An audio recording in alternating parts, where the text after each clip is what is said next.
Dobro. History. Archive.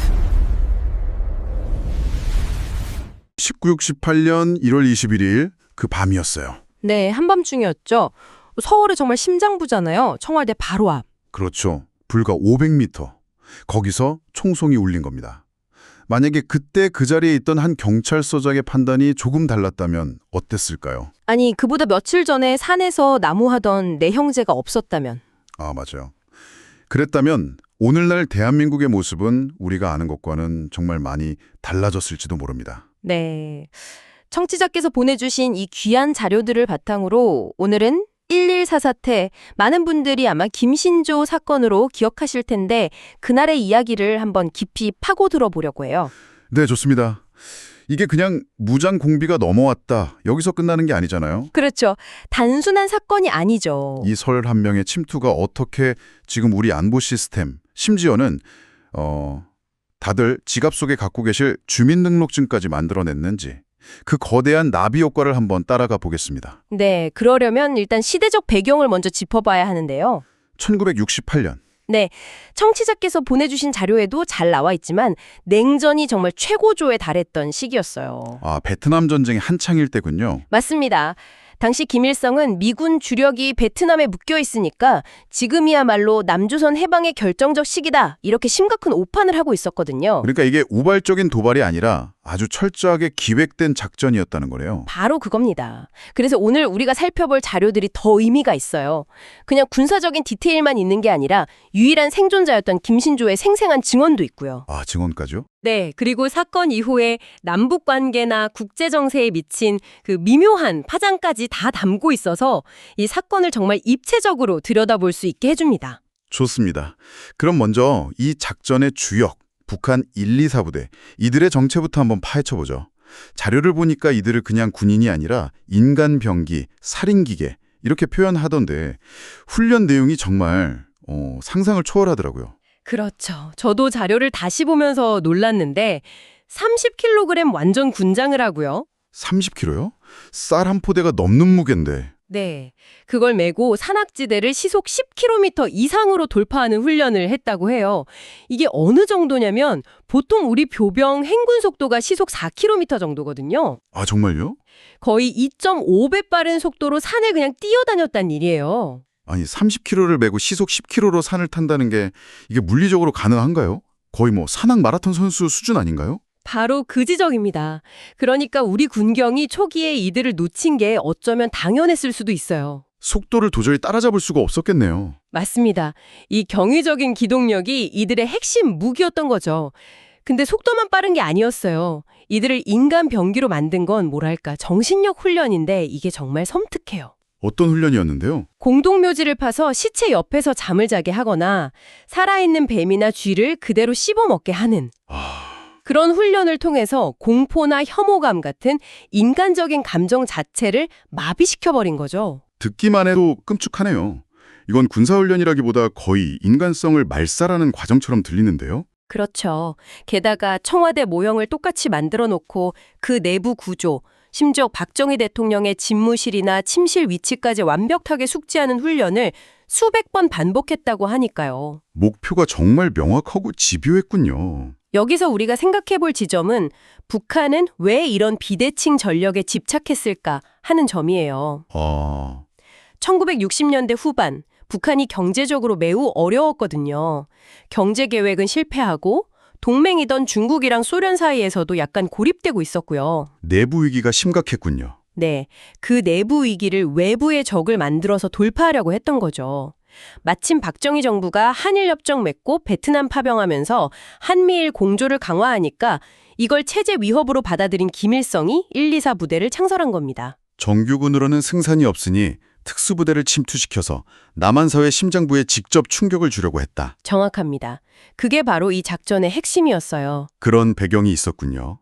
그래서 이 인간병기들이 1968년 1월 17일에 미군 이사단이 지키던 철책의 허점을 뚫고 남쪽으로 넘어옵니다. 그 뒤 경로가 파주 삼봉산에서 서울 북한산 비봉까지 이어지는 아주 험준한 산악 루트던데 이것도 다 계산된 거였군요. 네, 완벽하게 계산된 경로였죠. 민간인 접촉은 최대한 피하고 차량을 이용한 군경의 추격은 원천적으로 불가능하게 만드는 최적의 루트였어요. 낮에는 숨고 밤에만 움직이고요. 네, 주봉 야행이라고 하죠.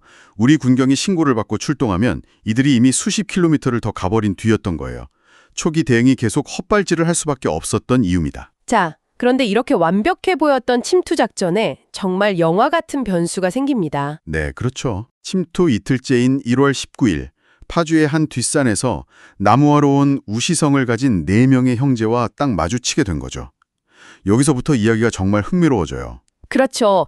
원래 특수부대의 작전 교리상 작전이 노출될 수 있는 목적자는 현장에서 즉시 제거하는 게 철칙입니다. 그게 원칙이죠, 당연히. 근데 이들은 그 원칙을 깨요. 심지어 그 방식이 너무 뜻밖이에요. 이 사람들 처리를 놓고 투표를 했다는 거잖아요. 맞습니다. 아니, 1분 1초가 급한 침투 작전 중에 목격자 처리를 놓고 민주적인 투표라니요. 이게 상식적으로 이해가 잘 안 가거든요. 바로 그 비상식적인 결정 속에 이들의 치명적인 약점과 오판이 전부 담겨 있어요. 크게 한 3가지 이유를 짚어볼 수 있는데 첫 번째는 사상적 오판입니다. 사상적 오판이요? 네. 당시 공비들 눈에는 허름한 옷차림의 우씨 형제가 북한에서 세뇌 교육받은 그대로의 모습, 아, 즉 미제와 지주계급에 착취당하는 남조선의 무산계급, 이렇게 보였던 거예요. 자신들을 해방시켜주러 온 해방군으로 환영할 거라고 착각했다는 거군요. 그렇죠. 실제로 우씨 형제 중 한 분이 기지를 발휘해서 우리는 머슴인데 김일성 장군님 만세! 라고 외쳤다고 하잖아요. 네네. 그 한마디가 이들의 오판에 그냥 확신을 심어준 결정적인 계기가 된 거죠. 아, 역시 우리가 배운 게 맞았어. 이렇게 생각했겠네요. 정확합니다. 두 번째는 아주 현실적인 제약이 있었어요. 당시 기온이 영하 20도까지 떨어졌거든요. 엄청 추웠네요. 땅이 꽁꽁 얼어붙어서 성인 남성 4명의 시신을 흔적도 없이 파묻는 게 거의 불가능했어요. 어설프게 묻었다가는 다음날 바로 발각될 테니 오히려 더 위험하다고 판단한 거죠. 그렇군요. 이념적인 착각, 그리고 현실적인 어려움. 마지막 이유는 뭘까요? 저는 자료를 보면서 이들의 오만함이 가장 큰 원인이 아니었을까 싶었어요. 맞습니다. 그게 3번째 이유, 작전 성공에 대한 과도한 자만심입니다. 어차피 성공할 텐데 이런 거요? 네, 어차피 우리가 청와대만 접수하면 세상이 뒤집힌다.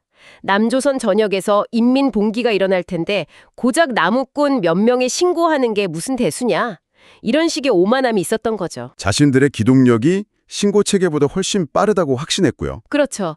하지만 이 온정적인 결정이 결국 작전 전체를 수렁에 빠뜨린 최악의 실수가 됩니다. 우씨 형제는 풀려나자마자 곧장 파출소로 달려가 신고했고 이 신고가 군경의 비상경계 태세를 발동시킨 최초의 그리고 가장 결정적인 트리거가 된 셈이네요. 맞습니다. 만약 이때 이들을 살려보내지 않았다면 정말 아무도 모르게 청와대 코앞에까지 갔을 수도 있어요. 그럴 가능성이 매우 높았죠. 생각만 해도 아찔하네요. 이들의 이동 속도를 감안하면 신고가 몇 시간만 늦었어도 역사는 완전히 바뀌었을 겁니다. 자, 우씨 형제의 신고로 비상경계망이 펼쳐졌지만 말씀하신 대로 공비들은 이미 군경의 예상을 아득히 뛰어넘는 속도로 남하하고 있었어요. 그렇죠. 심지어 국군 복장으로 위장하고 당시 막강한 권력을 가졌던 방첩부대, CIC를 사칭하면서 검문소를 그냥 대담하게 통과하기까지 해요. 당시 군경 입장에서도 서울 시내에, 그것도 청와대 근처에 무장 공비 31명이 돌아다니고 있다는 건 상상조차 할 수 없는 시나리오였어요. 그렇죠. 설마 했겠죠. 네, 우리는 CIC 소속인데 특수훈련 마치고 복귀하는 중이다 라고 하니까 대부분의 검문소에서 의심 없이 통과시켜줄 수밖에 없었던 거죠. 그리고 마침내 1월 21일 밤 청와대를 불과 500m 앞둔 마지막 관문, 자하문 초소에 도달합니다. 바로 여기서 이들의 질주를 막아선 한 인물이 등장하죠. 네, 당시 종로경찰서장이었던 최규식 총경. 자료에 기록된 그의 마지막 말이 정말 비장해요. 나는 종로경찰서장이다. 신분 확인 전까지는 한 발짝도 움직일 수 없다. 최규식 서장의 단호한 태도에 공비들이 당황해서 실랑이를 벌이던 바로 그 순간 언덕 아래에서 시내버스 2대가 헤드라이트를 비추면서 올라오고 있었어요. 아, 어둠 속에서 불빛만 본 공비들은 이걸 우리 군의 지원병력으로 오인했던 겁니다. 결국 쏴라!는 고함과 함께 코트 속에 숨겨뒀던 기관단총이 불을 뿜기 시작했군요. 네, 최규식 서장은 가슴에 총산을 맞고 쓰러지면서도 청와대를 사수하라 라는 마지막 명령을 외치고 현장에서 순직합니다. 이 짧지만 격렬했던 둘전으로 박정희 대통령 암살이라는 이들의 1차 목표는 결국 좌절되고 말았어요. 여기서 이 사건의 또 다른 비극을 반드시 짚고 넘어가야 합니다. 바로 무고한 민간인들의 희생이에요. 아, 민간인 피해도 있었군요. 네, 교전 중에 공비들이 던진 수류탄 하나가 때마침 지나가던 시내버스 안으로 떨어졌어요. 그 결과 버스에 타고 있던 어린 학생, 승객들을 챙기던 버스 안내양, 수많은 시민들이 목숨을 잃거나 다쳤습니다. 아, 인민해방을 외치며 내려온 자들이 정작 그 인민들을 무참히 살해한 이 작전의 잔혹성과 모순을 명확하게 보여주는 대목이죠. 정말 가슴 아픈 일이네요. 군인이나 경찰뿐만 아니라 그냥 평범하게 일상을 살아가던 시민들까지 희생됐다는 사실이 이 사건의 무게를 더하는 것 같아요. 그렇죠. 자, 자하문 교전 이후 뿔뿔이 흩어진 공비들을 소탕하기 위한 울프 헌트 작전이 열흘 넘게 이어졌습니다. 결과적으로 31명 중에 29명이 사살됐고 단 1명이 생포됐죠. 네, 바로 이 사건의 상징이 된 인물 김신조입니다. 아, 김신조. 그렇죠. 생포된 김신조는 기자회견에서 박정희 모가지 따라왔수다라는 당시로서는 정말 상상도 할 수 없는 섬뜩한 말을 내뱉어서 대한민국 전체를 충격에 빠뜨렸죠. 그런데 저는 이 결과를 보면서 더 놀랐던 게 있어요. 29명 사살, 1명 생포. 그럼 1명이 비잖아요. 네, 그렇죠. 이 1명은 어떻게 된 건가요? 그게 이 사건에서 가장 믿기 힘든 부분일지도 몰라요. 박재경이라는 인물인데 그는 교전 중에 복부에 관통상을 입은 상태로 총에 맞은 몸으로요. 네, 그 상태로 서울 시내의 철통 같은 포위망을 뚫고 휴전선을 넘어 북한으로 돌아가는 데 성공합니다. 잠깐만요. 그 살벌한 포위망을 뚫고 다시 북한까지 갔다고요? 이게 가능한 일인가요? 네, 실제로 성공했습니다. 그는 이후 북한에서 공화국 영웅 칭호를 받고 인민군 대장까지 올라요. 세상에. 심지어 2000년 남북 교류 때 군사 분야 대표단의 일원으로 버젓이 서울을 다시 방문하기까지 했죠. 기가 막힐 노릇이네요, 정말. 우리 정부 입장에서는 그랬을 겁니다. 일종의 우리가 이 정도다라는 무언의 과시였겠죠. 정말 영화보다도 영화 같은 이야기입니다. 자, 그럼 여기서 청취자께 질문을 하나 드려볼게요. 이 사건이 그냥 50여 년 전의 충격적인 군사 도발로만 끝났을까요? 아니죠. 사실은 그렇지 않아요. 오늘날 우리의 삶 아주 깊숙한 곳에 이 사건의 흔적이 남아 있습니다. 지금 혹시 지갑을 가지고 계신다면 한번 열어보시겠어요? 그 안에 있는 주민등록증이 바로 이 1.12 사태 때문에 만들어졌다는 사실 알고 계셨나요? 이건 정말 중요한 포인트예요. 1.12 사태는 대한민국이라는 국가 시스템을 근본적으로 재설계하는 계기가 됐어요. 재설계 수준이었군요. 네, 당시 수사당국이 서울 시내에 스며든 공비들과 일반 시민을 구별할 방법이 없다는 사실에 엄청난 충격을 받은 거예요. 아, 누가 누군지 알 수가 없으니까. 맞아요. 그래서 나온 해결책이 바로 전 국민에게 고유번호를 부여하고 지문을 등록하는 주민등록증 제도였던 거죠. 간첩식별이라는 안보적 목적에서 시작됐지만 결과적으로는 국가가 모든 국민의 신원을 데이터베이스화하고 통제할 수 있는 강력한 시초가 된 겁니다. 한 번의 군사적 침투가 국가와 개인의 관계를 완전히 바꿔버린 거네요. 그렇죠. 국방 분야의 변화는 더 극적이었어요. 일하면서 싸운다는 구호 아래 아, 향토예비군. 네, 현역 군인이 아니더라도 유사시에 총을 들 수 있는 250만 명의 향토 예비군이 바로 이때 창설됐어요. 군 복무 기간도 육군 기준으로 36개월까지 늘어났고요. 서울의 모습도 바뀌었잖아요. 공비들 침투로 튀었던 청와대 뒷산, 그러니까 북악산이랑 인호홍산 출입이 전면 통제됐고. 네, 수십 년간 묶였죠. 그리고 청와대 방어와 군사작전을 목적으로 북악 스카이웨이라는 도로가 그때 건설됐습니다. 아, 북악 스카이웨이가요? 많은 분들이 서울의 상징처럼 여기는 광화문 이순신 장군 동상도 이 사건 직후인 1968년 4월에 세워졌더라고요. 맞습니다. 그리고 1.12 사태가 낳은 또 하나의 비극적인 파생물이 있죠. 바로 영화로도 잘 알려진 실미도 부대. 684부대. 네, 눈에는 눈, 이에는 이 방식의 보복을 위해 김일성 주석궁 침투와 암살을 목표로 창설된 비밀부대였어요. 네. 하지만 1970년대 들어서 남북 화해 분위기가 조성되면서 작전이 무기한 연기되고 존재 자체가 부정당하니까 버려진 대원들이 결국 기관병들을 살해하고 서울로 진입하다가 자폭하는 끔찍한 비극으로 끝나고 말죠. 1.1 사태가 낳은 냉전의 가장 어둡고 뒤틀린 그림자라고 할 수 있겠네요. 그렇죠. 지정학적으로도 큰 파장이 있었잖아요. 이 사건 때문에 당시 동맹이었던 미국과의 관계에도 균열이 생겼다고요? 네, 정말 기가 막힌 타이밍이었는데 1일 사태가 터지고 불과 이틀 뒤에 동해상에서 미군 정보함 푸에블로호가 북한에 납포되는 사건이 발생해요. 아, 푸에블로호 사건이 바로 이때였군요. 네, 미국 정부는 동맹국 수도의 심장부가 공격당한 사건보다 당장 자국의 함정과 선원들을 되찾는 문제에 모든 외교력을 집중했어요. 우리 입장에서는 서운할 수밖에 없었겠네요. 서운한 정도가 아니었죠. 이걸 본 박정희 대통령은 미국을 더 이상 전적으로 신뢰할 수 없다고 판단하고 이때부터 자주국방 노선을 아주 강력하게 밀어붙이게 됩니다. 흥미로운 건 정작 이 사건을 일으킨 북한이 훗날 이 문제에 대해 유감을 표명했다는 점이에요. 네, 1972년에 김일성이 이후락 중앙정보부장에게 우리도 모르게 군부 내 극단주의자들이 저지른 짓이라고 해명했고요. 2002년에는 김정일도 비슷한 취지의 말을 했다는 기록이 남아있죠. 물론 전형적인 책임 회피 화법이겠지만요. 그렇죠.